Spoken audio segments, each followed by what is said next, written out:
कभी सोचा है कि एक हेयर कट या फ्लाइट टिकट की कीमत इतनी उलझी हुई सी क्यों लगती है? मतलब एक सीधी सादी कीमत क्यों नहीं हो सकती? तो चलिए आज इसी पहेली को सुलझाते हैं। ये हम सब ने महसूस किया है ना, एक फ्लाइट की कीमत कुछ और दिखती है और जब तक पेमेंट करने की बारी आती है तब तक सीट चुनने का चार्ज, सामान ले जाने का चार्ज, पता नहीं क्या क्या जुड़ जाता है। असल में वो जो शुरू में कीमत दिखती है वो तो बस एक शुरुआत होती है। जरा इस नंबर पर गौर कीजिए, 25.6 बिलियन डॉलर्स। ये 2015 में अमेरिकी एयरलाइंस का टैक्स देने के बाद का मुनाफा था। और मजे की बात यह है कि इसका एक बहुत बड़ा हिस्सा उन्हीं छोटे छोटे एक्स्ट्रा चार्जेस से आया, मतलब उन चीजों के लिए जो कभी टिकट की कीमत में ही शामिल हुआ करती थीं। तो सवाल यही उठता है कि आखिर ऐसा है क्यों? और ये सिर्फ फ्लाइट्स की बात नहीं है। एक हेयर कट से लेकर डॉक्टर के अपॉइंटमेंट तक इन सर्विसेज की कीमत समझना इतना मुश्किल क्यों होता है? आइए आज इसी गुत्थी को सुलझाते हैं। तो सबसे पहले इसे एक ग्राहक के नजरिए से देखते हैं। असल में 3 बड़ी वजह हैं जिनकी वजह से सर्विसेज की कीमतें हमें इतनी कंफ्यूजिंग लगती हैं। पहली वजह यह है कि हमारे दिमाग में सर्विसेज के लिए कोई फिक्स्ड रेफरेंस प्राइस नहीं होता। देखिए, जैसे हमें अंदाजा होता है कि कोल्ड ड्रिंक की एक कैन कितने की मिलेगी, लेकिन क्या हमें ठीक ठीक पता होता है कि एक डेंटल चेकअप की सही कीमत क्या है, या किसी कानूनी सलाह के लिए कितना खर्च आएगा?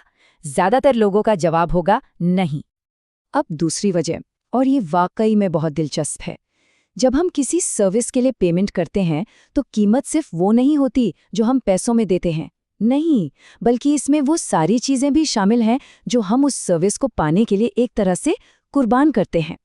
जरा सोचिए इसके बारे में।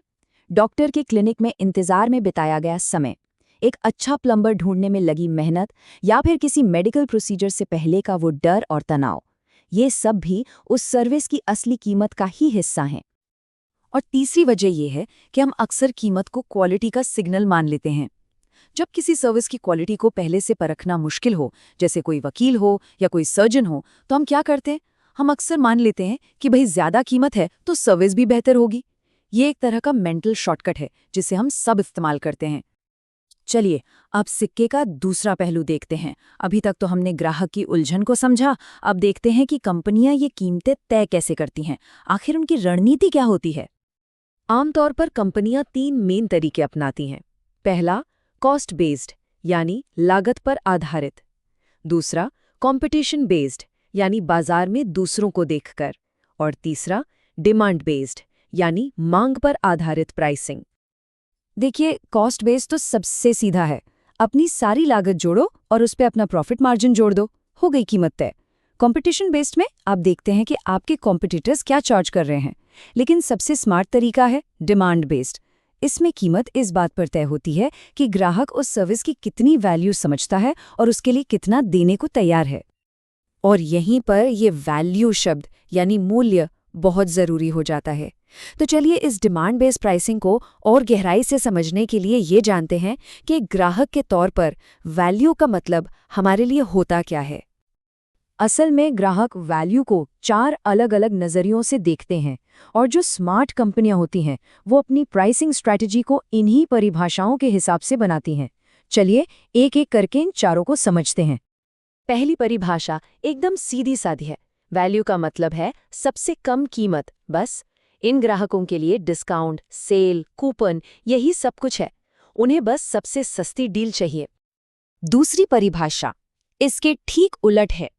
यहाँ वैल्यू का मतलब है मुझे जो चाहिए वो सब कुछ चाहिए और बेस्ट चाहिए। ये ग्राहक पैसों की ज्यादा परवाह नहीं करते। उन्हें चाहिए बेस्ट क्वालिटी, सबसे ज्यादा फीचर्स और सबसे शानदार रिजल्ट्स, जैसे कि कोई लग्जरी होटल या फिर कोई टॉप यूनिवर्सिटी। तीसरी परिभाषा है बैलेंस बनाने की। ये वो ग्राहक हैं जिन्हें न तो सबसे सस्ता चाहिए और ना ही सबसे महंगा। ये चाहते हैं पैसे की पूरी वसूली, मतलब जो कीमत वो दे रहे हैं उसके बदले में उन्हें बेस्ट पॉसिबल क्वालिटी मिल जाए। और चौथी परिभाषा सबसे बड़ी और सबसे गहरी है। यहाँ ग्राहक सिर्फ पैसा और क्वालिटी नहीं देखता, वो अपने दिए हुए हर चीज, पैसा, समय, मेहनत, यहाँ तक कि तनाव को मिलने वाले हर फायदे के साथ तौलता है। ये पूरे के पूरे एक्सपीरियंस के बारे में है। तो अब जब हम ये समझ चुके हैं कि ग्राहक वैल्यू को कैसे देखते हैं, तो चलिए अब इन सारी बातों को एक साथ जोड़ते हैं। अब हम ये देखेंगे कि कंपनियां इन 4 अलग-अलग वैल्यू डेफिनेशंस को टारगेट करने के लिए कौन सी खास स्ट्रैटेजीज अपनाती हैं। ये स्लाइड सब कुछ बहुत अच्छे से समझाती है। देखिए, अगर किसी ग्राहक के लिए वैल्यू का मतलब कम कीमत है, तो कंपनियां डिस्काउंटिंग या 99 रुपए वाली ऑड प्राइसिंग का इस्तेमाल करती है। अगर ग्राहक वो है जो सब कुछ बेस्ट चाहता है, तो कंपनियां प्रेस्टीज प्राइसिंग अपनाती हैं। मतलब जानबूझकर कीमत ऊंची रखी जाती है ताकि क्वालिटी का एहसास हो। और अगर ग्राहक पैसे की वसूली वाला है, तो उसके लिए वैल्यू प्राइसिंग या मार्केट सेगमेंटेशन जैसी स्ट्रैटेजीज हैं। मतलब हर तरह के ग्राहक के लिए एक अलग प्राइसिंग का तरीका। ये सब कुछ ग्राहक की मानसिकता को टारगेट करने का खेल है। तो भविष्य में क्या होने वाला है? ये सब जा रहा है डायनामिक प्राइसिंग की तरफ। ये हम एयरलाइन टिकट्स में तो देखते ही हैं, जहां डिमांड और सप्लाई के हिसाब से कीमतें मिनट मिनट पर बदलती हैं। यही टेक्नोलॉजी अब सर्विसेज की कीमतों को और भी डायनामिक और पर्सनल बनाने वाली है, जहां हो सकता है कि हर ग्राहक के लिए कीमत अलग हो। तो अगली बार जब भी कोई किसी सर्विस के लिए पेमेंट करे, तो एक पल रुककर सोचना बनता है कि कंपनी कौन सी स्ट्रैटेजी अपना रही है और उस सर्विस में वैल्यू का असली मतलब क्या है। अब जब कंपनियों की ये रणनीति सामने है, तो क्या कीमतों को देखने का नजरिया पहले जैसा रहेगा?